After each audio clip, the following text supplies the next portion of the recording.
Okay, page 126, number 9.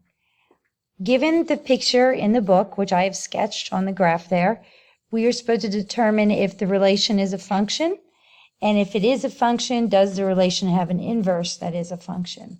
So what we want to do is see if it passes both the horizontal and vertical line test.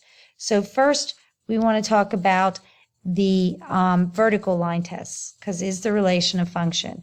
So if we draw any vertical line through this function, it should only hit the graph once, and we can see that it hits the graph several times.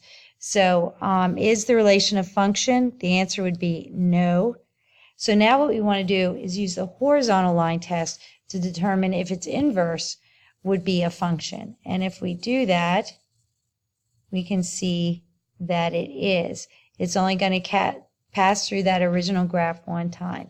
So does the relation have a function that is an inverse? And the answer is yes.